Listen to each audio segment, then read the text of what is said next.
Hello, everybody, and thank you for tuning in to the Liberty Report. Dr. Paul is not in today, so we will have a little briefing together. Today, I want to talk about something that is extremely important in my view, and that is the cuts that were identified by the people working for Elon Musk and Elon himself in the very early days of the Trump administration. Now, if you're anything like me, and Dr. Paul, I'm presuming, feels the same, that was probably the most exciting part of the early Trump 2.0 presidency. You had this team of young whippersnappers going through the institutions, identifying incredible amounts of waste, incredible amounts of things being done that we had no idea they were doing and we didn't want them done. You look at particularly places like USAID, which it turns out was funding an absolute spider web throughout the entire world of things being done that we don't want done. Funding newspapers, independent media everywhere, right? 90% of Ukraine's independent media was actually funded by the United States government, which, of course, you get what you pay for. So it revealed this kind of secret world that the U.S. government had to control opinion and also to control spending, because the foreign media certainly informs our intelligence services and it informs the domestic media here at home. So you had the mighty Wurlitzer, as was once called, the secret apparatus of the government that was turned on and tuned up to crank out what they wanted. So identifying that was massive and was extremely important. But it wasn't just the foreign aid. That's the kind of the low-hanging fruit. It was the waste throughout the different agencies, government agencies, the Department of Education, what have you. It was hundreds and hundreds of people who just didn't go to work. They had 2 or 3 jobs. They collected a very, very nice salary, government salary, didn't show up, sat around in their pajamas all day for years. So identifying that was important, especially as we all know, it's getting very, very difficult to make ends meet. Inflation is terrible. If you don't believe me, go to the store. You'll see prices going up. I watch them very closely because it's a barometer of, the level of happiness and contentment of Americans. So it was indeed popular at first. We're talking, if we think about February and March, I was just looking over some polls, and it was extremely popular. Now, of course, the people who are opposed to any kind of cuts in government, and they're on the left and the right. You had the lefties they didn't want any cuts.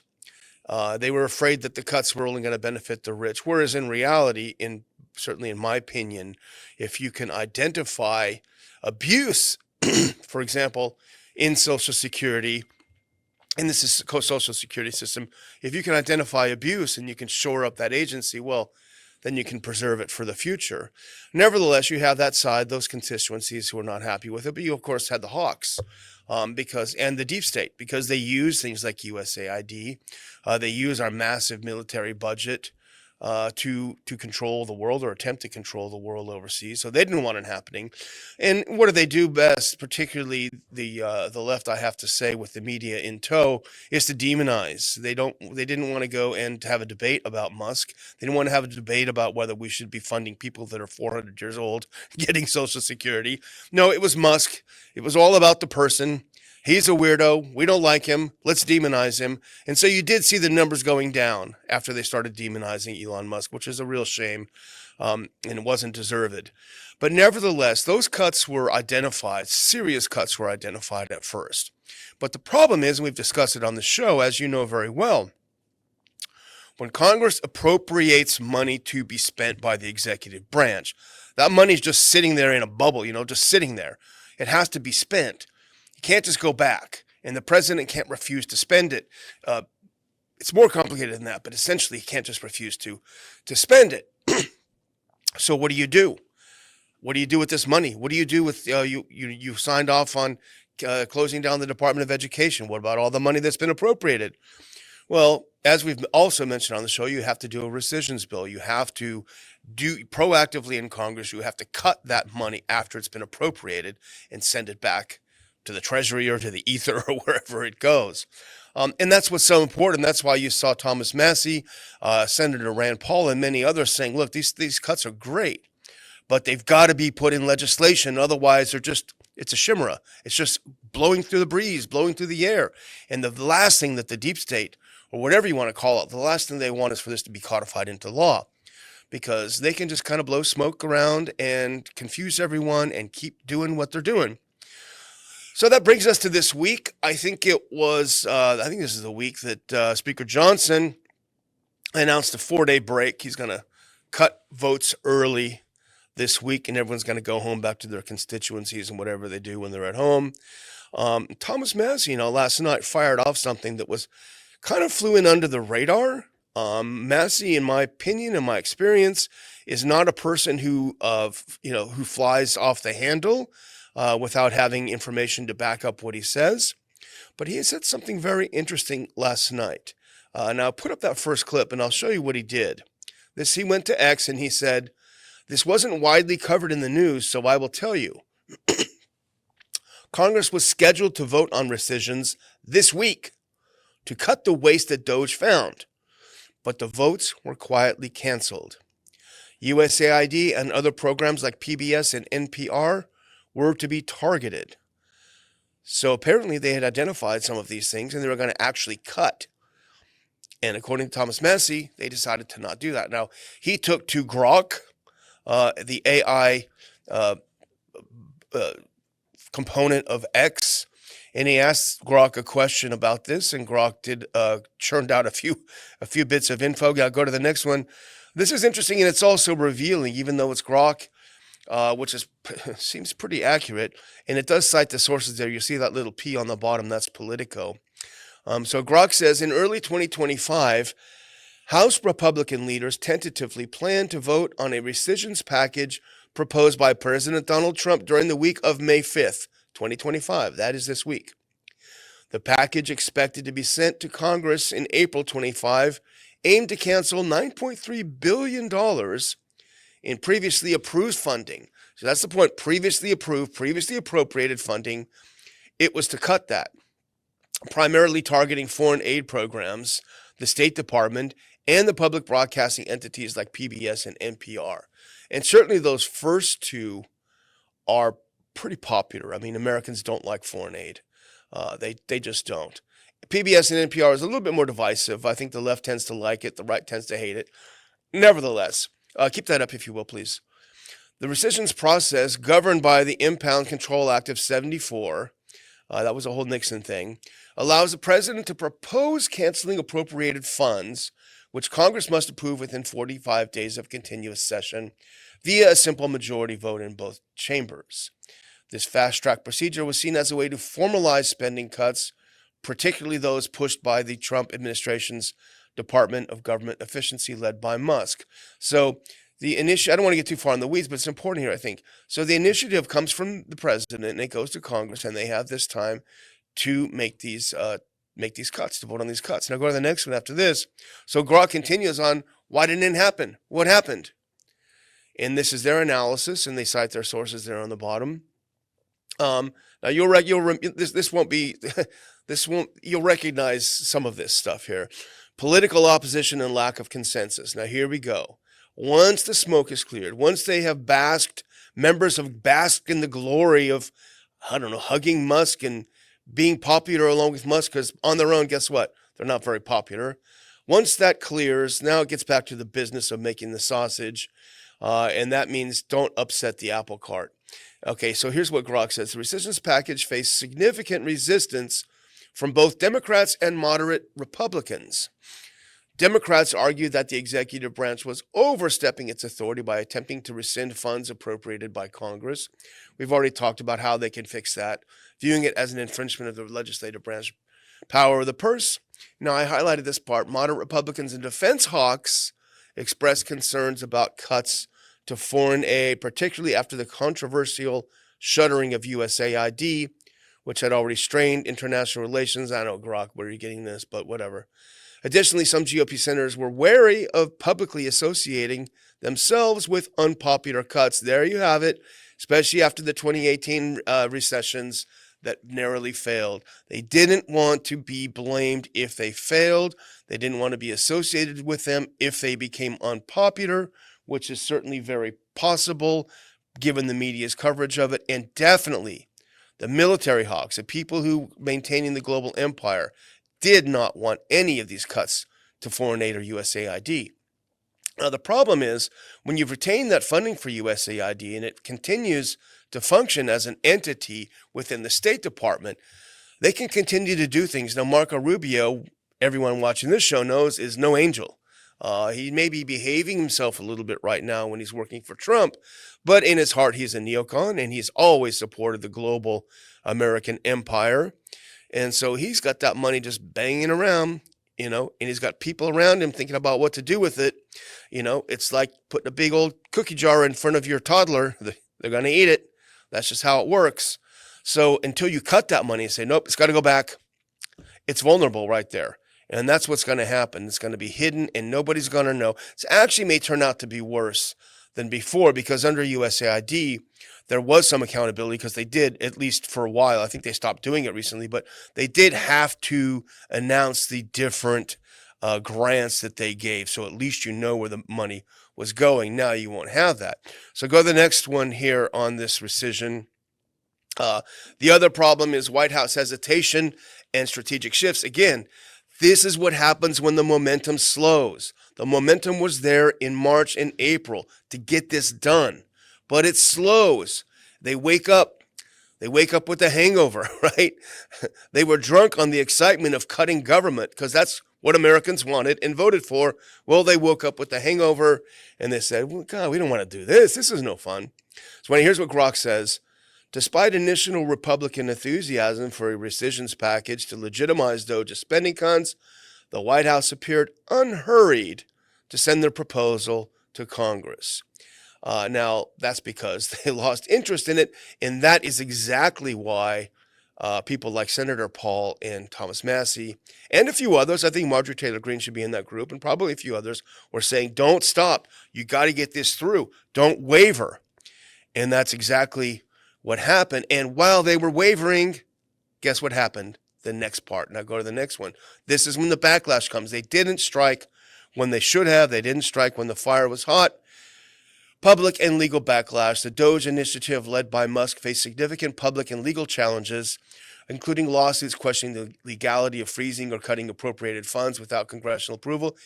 The rescissions package could have provided legal cover. That's what we're talking about. But the scale of the proposed cuts sparked unease among lawmakers. What a surprise, particularly given the public's mixed reaction to DOGE's aggressive approach to slashing federal programs and jobs. Yes, there was a mixed reaction after the media gave it 100% negative coverage, as we've seen, and demonized Musk for trying to do this. Yeah, people were worried because they were told to be worried. They were told that this evil billionaire was going to take your money away. And that wasn't the case at all, but it was able to turn the tide against the enthusiasm for these cuts, and so basically just wait it out. Everyone who's there in Washington, everyone who's in the Beltway, just wait it out. It'll be all right, man. You got your you got your job cut noticed? Don't worry. We'll get you back in. It's not going to happen. And that's exactly where we are right now. Now go to the next one. Now this is a summary of the Grok. Again, as I was mentioning, the Grok that Thomas Massie put up last night on his X account. In summary, while the rescissions vote was scheduled for early May 2025, it did not happen due to a combination of political opposition, historical caution from the failed 18 attempt, White House reluctance, legal and public backlash against DOGE's cuts, and competing legislative priorities, i.e. the big, beautiful spending bill. 100%, everything, everyone gets a pony in the big, beautiful bill. Posts on X also noted significant Republican discontent with the proposed cuts, suggesting the package ran into a buzzsaw of opposition from both House and Senate Republicans, further undermining his chances.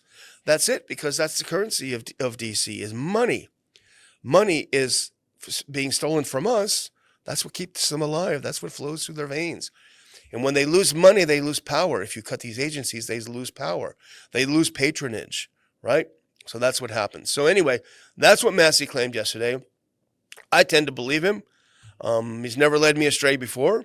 I think he's right. He may have gotten some small details wrong, but I think he's right. And so the Gateway Pundit, which is a right-wing, I believe, a website, now they ran with this last night. And here's what they put up.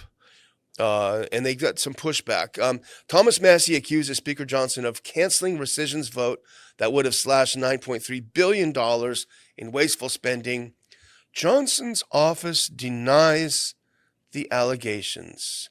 Who do you believe in those two pictures? And now go to the next one. And this is the Gateway Pundit pointing out that he took to social media, that is Thomas Massie, to drop a bombshell allegation. Now, that's how I felt when I saw it last night. I saw it like late in the afternoon, and I saw Massie's post, and I thought, that's a bombshell. That's a bombshell. A bombshell allegation that House Speaker Mike Johnson quietly canceled a key vote this week on a rescissions package backed by President Trump to slash $9.3 billion, which, at least to the rest of us, to you guys, myself, that seems like a lot of money. Punchbowl News reported back in April that House GOP leaders had tentatively planned to vote on the rescissions package on May 25. Here's what was going to be in it. 8.3, if you go to the next one, 8.3 billion in foreign aid, USAID money and elsewhere, and NPR and PBS. And Massie pointed out that it was not covered, so he wanted to spill the beans on what was going on. Now, here's the pushback. Speaker Johnson said, no way, Jose. That's not what happened at all. Through his spokesperson, put this next one on, Alicia, what's her last name? Put it on there. Oh, I can't even read it. Adelina Lawson. There she is. Now, here's what she said. She's Johnson's person. No votes on recessions were canceled this week. The speaker has repeatedly expressed his commitment to save taxpayer funds via the rescissions process. Under law, this process requires a special message before Congress, detailing the proposed rescissions before Congress can act. So she's saying in a technicality, they didn't have that message. I don't know. Who knows? Who knows what happened? But something was supposed to happen this week, and it didn't. And I think the main point is that every day, every week this doesn't happen is a week that it becomes less likely to happen. They're going to wait this out, guys. They're going to wait it out because people will lose interest. They will look at the next shiny object that the media waves in front of them. And before you know it, business as usual. Big, beautiful bill, fully funding everything. Now, I've got one other post here on X. Now, this is from Senator Paul, who back in April was sounding the alarm bells on this.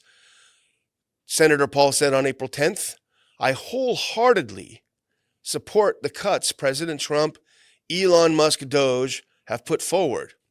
And this is prophetic, but if the cuts are real, why does the bill, this is the one we're talking about, the big, beautiful bill, why does the bill expand our debt by $5 trillion? Congress math, once again, does not add up. GOP holdouts block action. So, you know how it is. It's Lucy and Charlie Brown. They teed up the idea that we're going to really have cuts this time.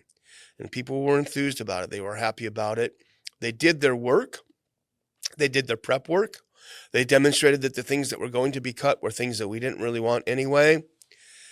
And they waited. And the momentum slipped. And sadly enough, let's be honest, President Trump became distracted because he wanted to make a deal. He's like the dog chasing cars, trying to bite the tire. He got obsessed with making a deal on Russia, which I've got a little thing here to finish up on before we go. Obsessed with that. A lot of energy, a lot of mental energy, a lot of the energy of his staff was taken up with this deal. The problem is they went in there with the wrong briefing papers, right? They let General Kellogg tell them what was going on, and Kellogg had his head somewhere it shouldn't be, let's just put it that way, and gave him a bunch of false info. You can't fix a car if you don't know where the parts go, and that's exactly what happened. So you had that. You had this whole Middle East distraction with President Trump. He's obsessed with that. Now, he had the Iran distraction with President Trump. Then you had Liberation Day.